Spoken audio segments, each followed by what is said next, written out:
Good morning, welcome to my channel MRP వేదిక astro.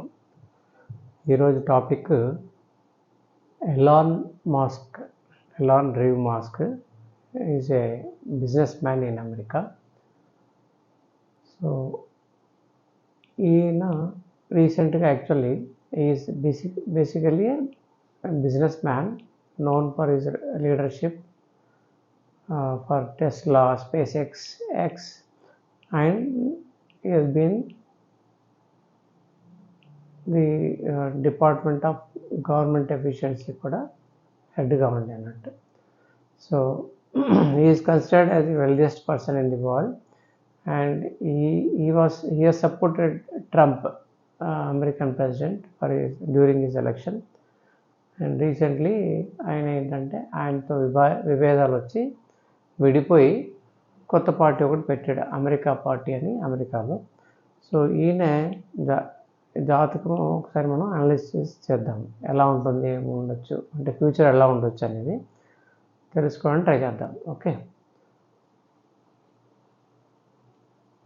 So Elon Musk date of birth వచ్చేసి 28th June 1971. అక్కడ south ఆఫ్రికాలో పుట్టాడు, actually Pretoria. So ఈయన time వచ్చేసి 7:30 AM morning. So that is what the date of your got from the net. Okay, so దీని ప్రకారంగా ఆయన జాతకం చూస్తే ఈ జాతక చక్రంలో వృషభంలో శని, తర్వాత శుక్రుడు ఉన్నాడు. శని వచ్చేసి రవి నక్షత్రంలో ఉన్నాడు, కృత్తిక నక్షత్రంలో. తర్వాత వీనస్ వచ్చేసి మృగశిర అంటే మార్స్ నక్షత్రంలో, కుజ నక్షత్రంలో ఉన్నాడు. తర్వాత ఈయన అసెండెంట్ వచ్చేసి లగ్నము మిథున లగ్నము, రాశి వచ్చేసి సింహరాశి. తర్వాత రవి మిథునంలో ఉన్నాడు, రాహు నక్షత్రంలో ఉన్నాడు, ఆరుద్ర నక్షత్రంలో ఉన్నాడు. తర్వాత బుధుడు, లగ్నాధిపతి అయిన బుధుడు లగ్నంలో ఉన్నాడు. సో అది వచ్చేసి పునర్వసు నక్షత్రంలో ఉన్నాడు. ఓకే, సో నెక్స్ట్ కేతు వచ్చేసి కర్కాటకంలో అశ్లేష నక్షత్రంలో అంటే బుధ నక్షత్రంలో ఉన్నాడు. తర్వాత చంద్రుడు సింహంలో శుక్ర నక్షత్రంలో ఉన్నాడు, పుబ్బ నక్షత్రంలో ఉన్నాడు. తర్వాత గురువు గారు వచ్చేసి వృశ్చికంలో అనురాధ నక్షత్రంలో ఉన్నాడు, శని నక్షత్రంలో. తర్వాత మార్స్ అంటే కుజుడు మకరంలో ధనిష్ట నక్షత్రం అంటే స్వనక్షత్రంలో ఉన్నాడు. తర్వాత రాహు ఏమో చంద్ర నక్షత్రం ఉన్నాడు, శ్రవణ నక్షత్రంలో ఉన్నాడు. సో అయితే ఈయన జాతకం చూస్తే శుక్రుడు తన సొంత ఇంట్లో ఉన్నాడు, బుధుడు కూడా సొంత ఇంట్లో ఉన్నాడు, లగ్నాధిపతి లగ్నంలో ఉన్నాడు. సో రవితో కలిసి ఉన్నాడు. అఫ్కోర్స్ బుధుడు కంబస్ట్ అయినాడు అనుకోండి ఇక్కడ, కానీ బుధాదిత్య యోగం అనేది కలుగుతుంది ఇక్కడ. ఓకే, తర్వాత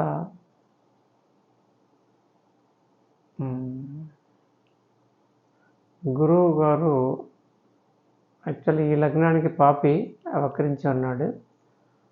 అయితే ఎక్కడున్నాడంటే లగ్నం నుంచి 6వ స్థానంలో ఉన్నాడు గురువుగారు.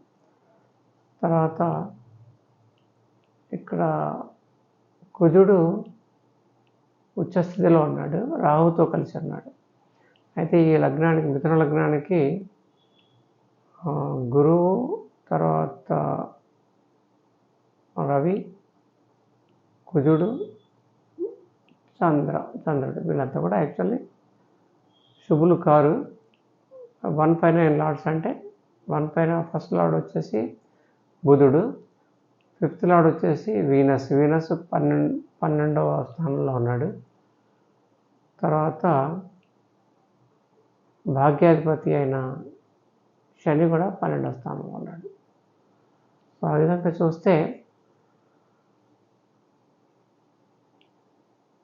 ఆయనకి స్టార్టింగ్ మహాదశ వచ్చేసి, ఎందుకంటే ఇప్పుడు ఎక్కడ ఉన్నాడు, చంద్రుడు సింహంలో శుక్ర నక్షత్రంలో ఉన్నాడు కాబట్టి స్టార్టింగ్ దశ వచ్చేసి శుక్రమహాదశ ఆయనకి. ఆ శుక్రమహాదశ అనేది ఎప్పటిదాకా ఉంది, 1989 దాకా ఉంది. తర్వాత శుక్రమహాదశ అది అఫ్కోర్స్ అది చైల్డ్హుడ్ అయిపోయింది అనుకోండి. దాని తర్వాత రవి మహాదశ స్టార్ట్ అయింది. రవి మహాదశలో స్కూలింగ్, కాలేజెస్ కూడా ఉంటుంది. అయితే ఈ రవి మహాదశ ఎండింగ్లో, రవి మహాదశ స్టార్టింగ్లో ఈ మైగ్రేటెడ్ టు కెనడా. సో తర్వాత చంద్రమహాదశ వచ్చింది. చంద్రమహాదశలో ఆయన ఫైనాన్షియల్లీ ఎదిగాడు అన్నట్టు యాక్చువల్లీ. అంటే కొన్ని కంపెనీస్ కూడా, జిప్టో అనే కంపెనీ 1995లో, 1997లో డిగ్రీ పొందాడు. తర్వాత 1999లో ఎక్స్కామ్ కంపెనీ, తర్వాత 2002లో స్పేస్ ఎక్స్, తర్వాత టెస్లాకి ఇన్వెస్టర్గా జాయిన్ అయ్యాడు 2004లో. ఓకే, సో ఈ దశ అనేది, అంటే చంద్రదశ అనేది ఈయనకి కొంతవరకు యోగించిందని చెప్పాలి. సో చంద్రుడు ఏంటి యాక్చువల్లీ ఇక్కడ, చంద్రుడు ధనాధిపతి. సో ధనాధిపతి కాబట్టి యోగించుంటాడు. అంతేకాకుండా రాహు అనేవాడు చంద్ర నక్షత్రంలో ఉండి ధనస్థానాన్ని చూస్తున్నాడు. సో కాబట్టి చంద్ర దశ, మహాదశ అనేది యోగించుంటుంది. అయితే ఈ చంద్రదశలో ఈ 2004లో ఆయన ఇన్వెస్టర్గా జాయిన్ అయ్యాడు టెస్లాలో, అంటే ఖర్చు. అప్పుడు చంద్ర మహాదశ తర్వాత శుక్ర అంతర్దశ ఉండే. శుక్రుడు ఎక్కడున్నాడు, స్వస్థానంలో ఉన్నాడు, లేదా 12వ స్థానంలో ఉన్నాడు, అంటే ఖర్చు. సో ఖర్చు చేశాడు, బట్ యాజ్ ఎ ఇన్వెస్టర్గా ఆయన కంపెనీలో, టెస్లా కంపెనీలో చేశాడు, కాబట్టి అది బాగానే ఉంది. దాని తర్వాత చంద్రమహాదశ తర్వాత కుజమహాదశ వచ్చింది. కుజమహాదశ 2005 నుంచి 2012 దాకా ఉంది. అప్పుడు అఫ్కోర్స్ చెప్పుకోదగ్గ ప్రోగ్రెస్ ఏం లేదని చెప్పుకోవచ్చు, బట్ ఈ హెస్ బికమ్ టెస్లా CEO అయ్యాడు అప్పుడు. దాని తర్వాత రాహు మహాదశ అనేది స్టార్ట్ అయింది ఆయనకి. రాహు మహాదశ 2012లో స్టార్ట్ అయిపోయి 2030 వరకు ఉంది. సో రాహు మహాదశలో ఆయనకు చాలా మైల్ స్టోన్స్ ఉన్నాయి. 2015లో ఓపెన్ AI కంపెనీ, 2016లో న్యూరోలింక్, 2017లో ద బోరింగ్ కంపెనీ, 2020లో XAI, 2022లో ఎక్స్, ట్విట్టర్ తీసుకొని ఎక్స్గా మార్చాడు అన్నట్టు. సో ఈ విధంగా లాట్ ఆఫ్ ప్రోగ్రెస్ అయ్యి ఆయన has become one of the richest business man in the world. So ఆ విధంగా బాగా ఎదిగాడు.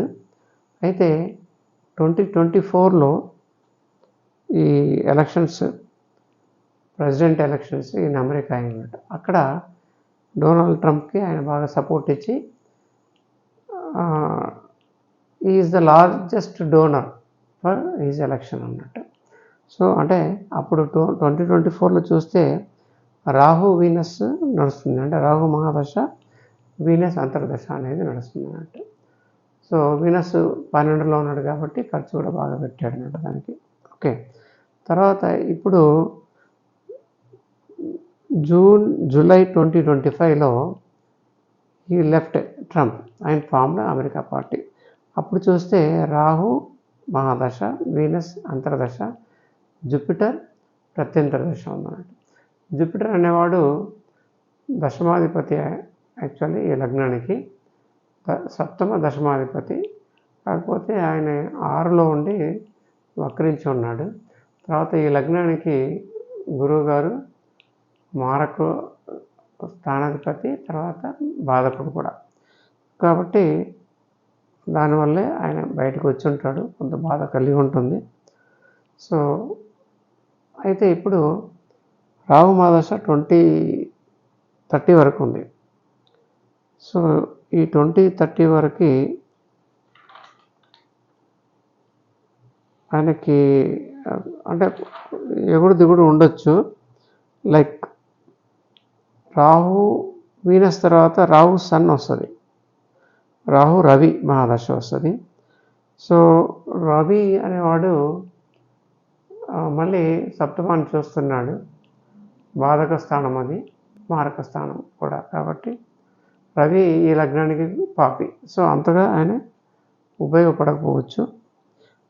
బట్ ఖర్చు అనేది నడుస్తూ ఉండొచ్చు. తర్వాత నెక్స్ట్ తర్వాత రాహు మూన్ వస్తుంది.